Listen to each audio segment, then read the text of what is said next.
Since Spider-Man No Way Home brought back Tobey Maguire's iconic version of Spider-Man, the conversation of the canceled Spider-Man 4 has been reignited. So, who was supposed to come back for the sequel? Tobey Maguire and Kirsten Dunst were set to return. However, due to their contract of 3 films being fulfilled, this meant they would need to renegotiate. With both actors' stardom having skyrocketed due to these films, they asked for a significant pay bump. Despite their high price tags, it would be hard to imagine a 4th film without the titular actor returning. Other returning cast rumors were Dylan Baker as Dr. Connors and J.K. Simmons as J. Jonah Jameson. The most significant return would have been Bruce Campbell, who would play Quentin Beck, aka Mysterio. Longtime collaborator with Raimi, Campbell had made cameo appearances in the first 3 films. This tie-in would have been a crazy payoff, as you could assume that he played the same person in each movie, making himself an integral part of Peter's life throughout his major events.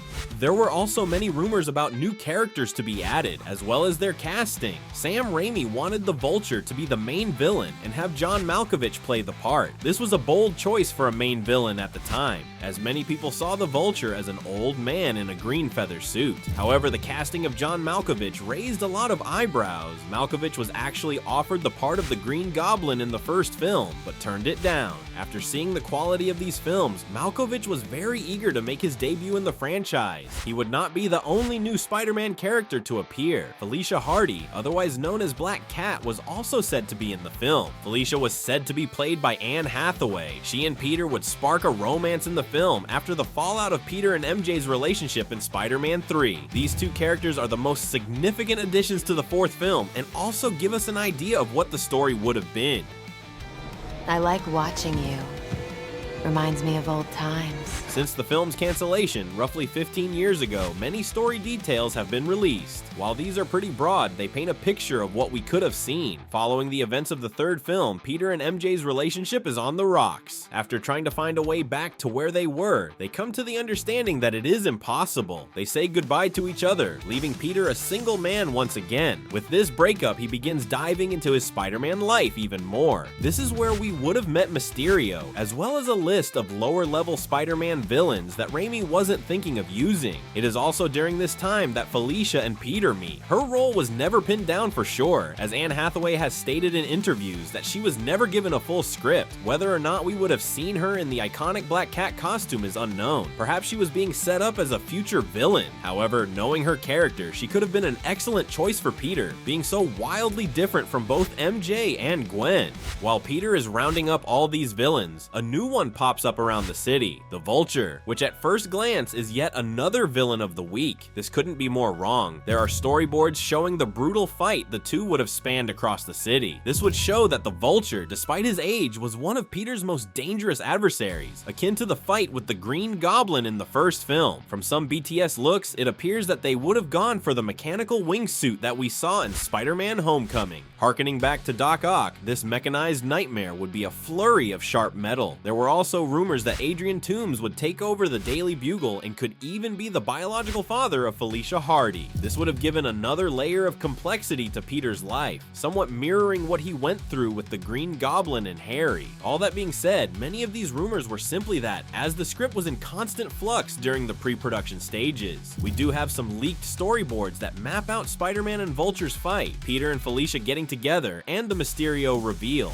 With so much enthusiasm for this film, you may be wondering, why did it get canceled? Nobody was more disappointed with Spider-Man 3 than Sam Raimi himself. Studio interference led to a bloated film with too many characters and subplots in an attempt to throw everything at the wall. The 3rd film was one Raimi never believed in, and it showed. He would say in an interview years later, "It's a movie that just didn't work very well. I tried to make it work, but I didn't really believe in all the characters, so that couldn't be hidden from people who loved Spider-Man."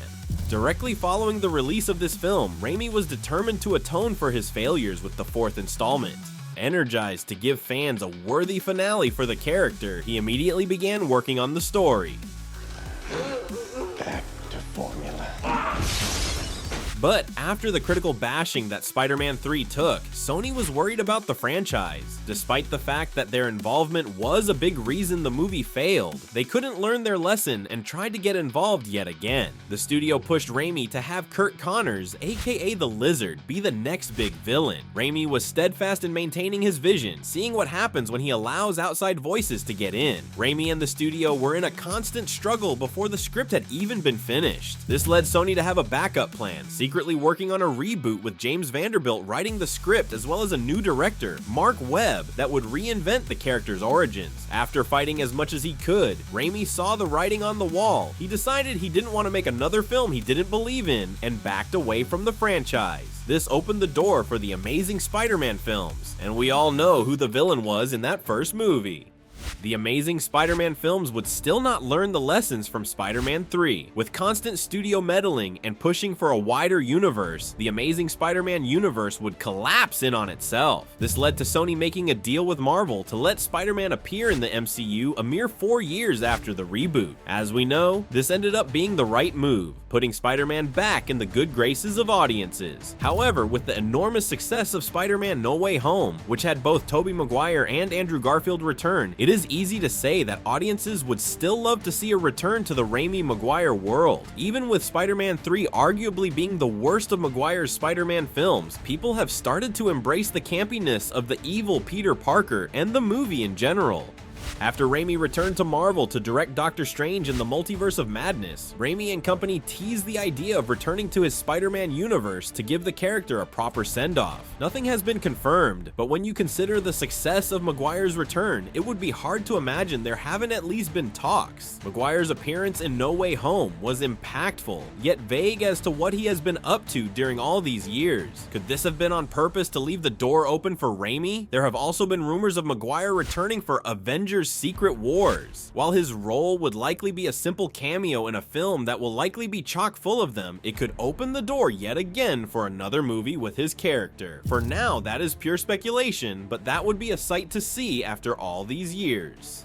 Spider-Man 4 was yet another casualty of a studio interfering with an artist's work. A lot of information has been brought to light over the years, giving many people hope of an eventual return. However, with the success of Tom Holland's films, it is unlikely Sony would be willing to take such a risk. However, Tobey Maguire has been heavily rumored to appear in Avengers Secret Wars. Given the story of Secret Wars, it would make sense to bring him back, and this would be a lot easier for Marvel and Sony to do instead of making a whole fourth Spider-Man movie. So while we may never get a Spider-Man 4, we may see the crime-fighting Spider one more time. What do you think of the rumored Spider-Man 4? Would you want to see a return to Raimi's world? Let us know in the comments. From all of us fellow webheads here at ScreenRant, thank you for watching.